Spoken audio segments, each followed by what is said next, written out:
A quilt is made from a top, a middle, and a back, and this is often called a quilt sandwich. So how do you layer them together so that they don't shift while you are machine quilting? Which might lead to wobbly seams and creases. Here are 6 different methods to make a quilt sandwich. So stick with me and I'll show you how to do it.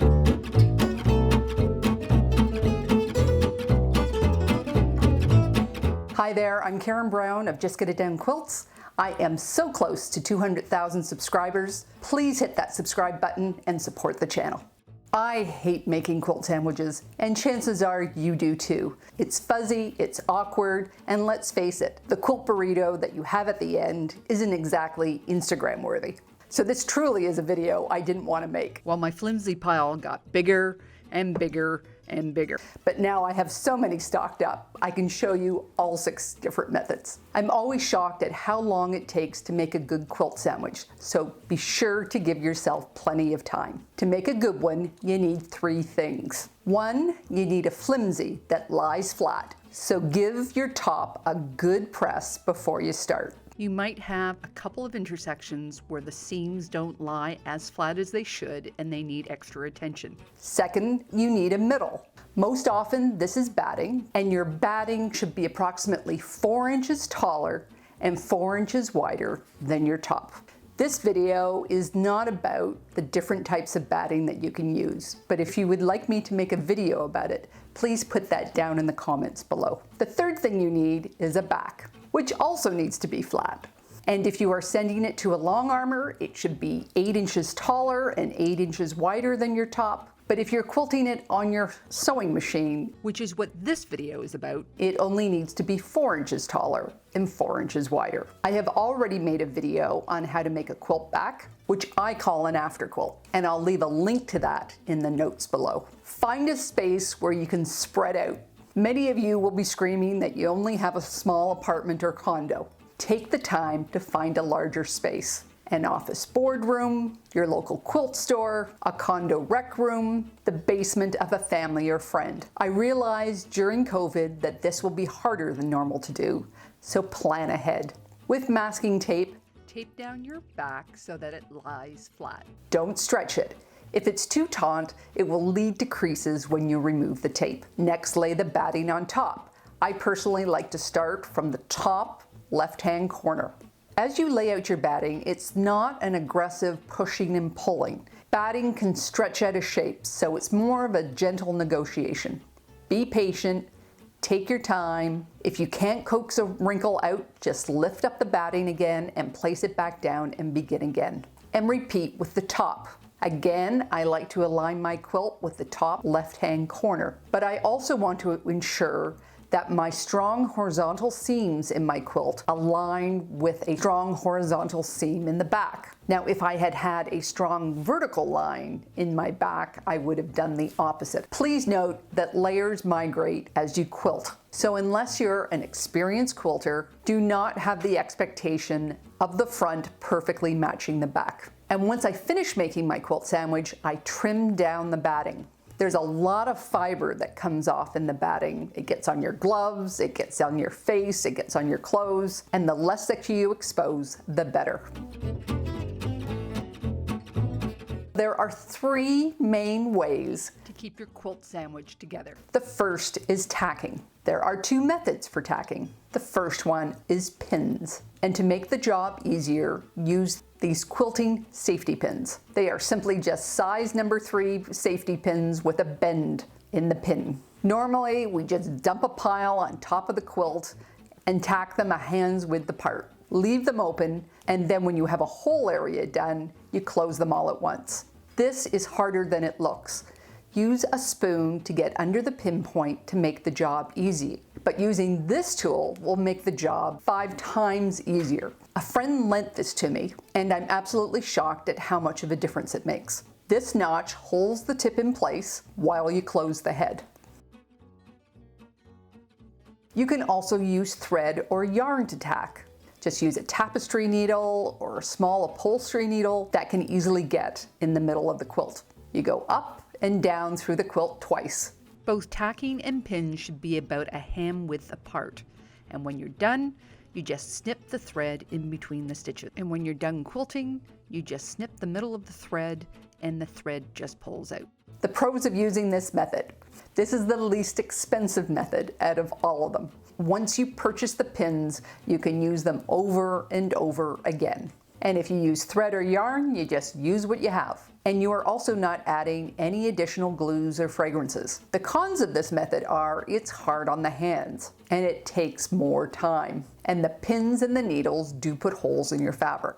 The next method is to add glue. There's two ways of adding glue. The first is using bonding powder. This is a product by Quilters Select. It comes in a bag inside a cardboard container. Make a snip off the corner of the bag. Put it upside down in the container and let it drain out. Then place the cover on top. Pull back your quilt top and sprinkle on the powder. I find it easiest to work in rows toward the edge.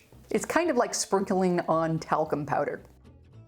And then you apply heat. You don't use steam. So this method needs several seconds per spot. It is recommended that you use parchment paper to avoid getting any glue on the top of your quilt or on the faceplate of your iron. But today my son used the last of our parchment paper to make bread, so I am just trying to be very careful. It does give excellent adhesion, but not so much so that if you do make a mistake, it's easy enough to lift it up and resettle the fabric. Then we repeat the whole process with the back. So the pros of this method are you can control the glue, where and how much, and you don't need to worry about any fumes.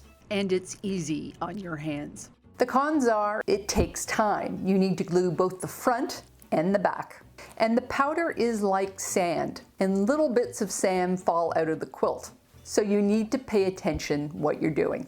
The next method is spray basting, and I use these two brands. With this method, we need to back up a bit because before we layer the quilt, We need to go outside and spray the back. to avoid getting glue on my furniture or my floor.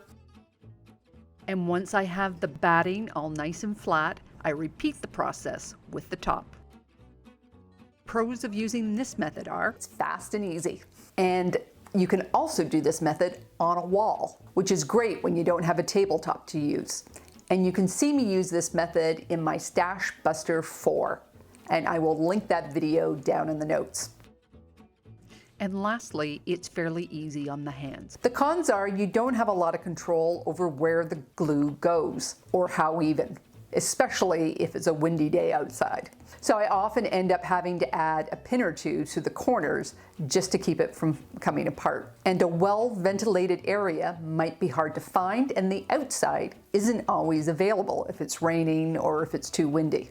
The next method is with specialized batting. In my vlog number 4, I used a flannel batting when I made my Meadowland quilt. I laid it out on my bed, the flannel side down, and I was amazed at how fast and easy this was. Other than pinning the corners so that they were secure, I didn't do anything other than that. The pros of this method is it's actually the fastest out of all of them. There were no added glue, no added fumes, and it added a nice weight to the quilt. Now this can be a plus or a minus depending on whether you like your quilts that weight. The cons are it's a higher price point and it's only available by the yard. And again, the weight might be a disadvantage for you. The final method is fusible batting. This is batting that has been pre-glued, and I'm using a queen size batting here from Hobbs. It is an 80/20 product. With this queen size piece, I was able to make 2 cuddle quilts and a crib quilt, and I still have enough left over that I can use in at least one more improv quilt. So your sandwich is just made the same way as before, but at the end, you simply press with a hot iron. No steam. I use a piece of parchment paper when I glue the edges so that I don't get any glue on the faceplate of my iron. And again, this is not permanent, so you can still lift if necessary and re-glue. The pros of using this method? It's easy to use, and the glue is even and right to the edges of your quilt, so you don't need any additional pinning. The cons are, of course, the higher price point, and it's not available by the yard. It comes in bed sizes and not by the bolt. With all the methods, you need to take another look at the back after the tape is removed, as the fabric can spring back and create creases. So you just need to take the time to adjust as necessary. So now I have all these quilt sandwiches, I guess I need to make a video on free motion quilting. I used a lot of different products in this video. If you're interested in any of them, I have the links to them in the notes below. But I do recommend that you take several of these for a test drive, because you're going to find when you're making different quilts, different sizes, different levels of precision, you're going to prefer a different method of making your quilt sandwich. If you are looking for a fast and easy quilt top to take any of these for a test drive, check out my last STASHBUSTER video, STASHBUSTER number 7. I'll leave a link in the notes below. And also take a look at my interview with Byrne, the winner of QuiltCon 2020 in Karen's Quilt Circle. If you like this video, please give it a thumbs up. Don't forget to subscribe and hit that bell beside the subscribe button so YouTube will notify you when I make new videos. You can also find me on Facebook, Instagram, and Pinterest at Just Get It Done Quilts. And of course, subscribe to my newsletter on my website at justgetitdonequilts.com. So take care, and I'll see you next time.